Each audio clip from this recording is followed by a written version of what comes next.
How did he approach recording vocals? Was there anything unique about his approach? No, he just did it.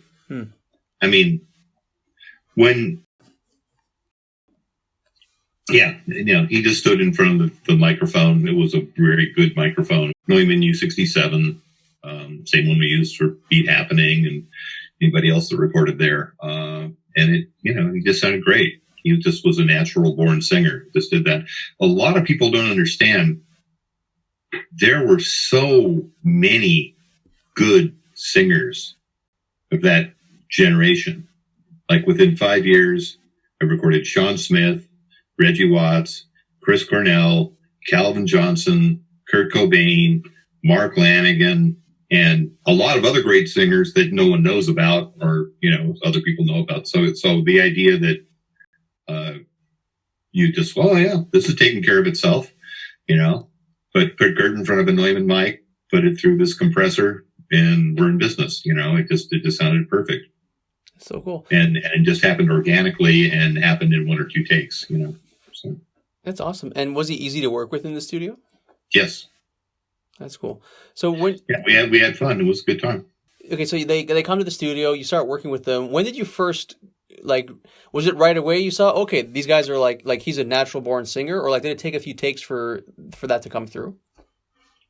Oh, I knew that from the Bleach record. They just sounded great. He had what they call it, a vocal fry. He had a place where his voice went into overtones, and I picked up all these harmonics, and it's just a classic thing that great rock singers have. And you could hear that all over the stuff. And then, believe me, I heard Bleach without ever. I don't think I ever put the record on in my house. I heard Bleach so many fucking times.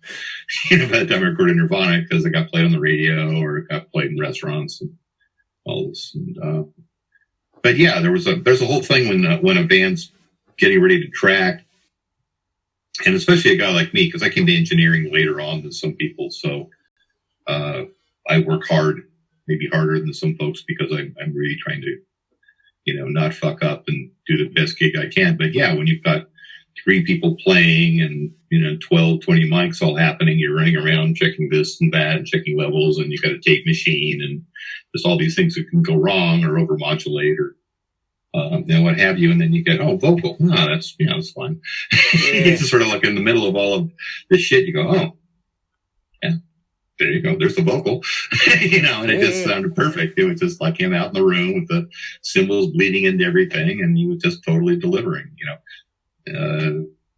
on the basic, not even as an overdub, just, while the band's laying down the basic, while he's doing allegedly a scratch vocal, he's just delivering it as if he was playing live, That's amazing.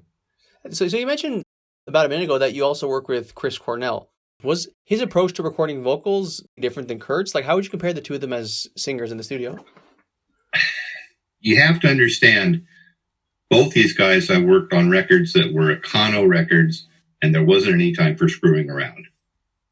And so both these guys just went in and did their part and didn't fuck around. And later, Cornell figured out all these ways to record and recorded himself a lot and chased everybody out of the room. I wasn't around for any of that. The early 90s to a certain extent, and then the 80s, definitely, they don't fit well onto the internet. And so it's not very well documented. And there are just a lot of stories and a lot of things that happened when, people had VHS cameras, but they didn't have their phone, Yeah. So, only so many things got recorded. Only so many people did interviews. Only, when I was recording the Screaming Trees on an Atari MX 5050B, Jack Endino was recording Nirvana and Soundgarden on an Atari MX 5050B. Dinosaur Jr. back in Boston was being recorded on an Atari MX 5050B. Down in LA, Whisker Du were being recorded on an MX 5050B. So everyone was using the same half-inch 8-track. Certain things were like, okay, that's a 1985 sound. That's a 1984 sound, and you can hear it. It's all over the records. Mm-hmm. People don't really understand that. People are excited about tape. People want to know about all of this, but it's an odd one. So anyway, thank you for your efforts in looking into, the past and, and some of the early days and all of this No stuff. problem. I appreciate that. I really like the old stories of how things got to where they were. Like I love history. So I feel like with Nirvana, because they're such a big band and like people just look at them, they look at them just as stars, but they don't look at the early part of how they got there. So I love uncovering these little stories about what things actually were like.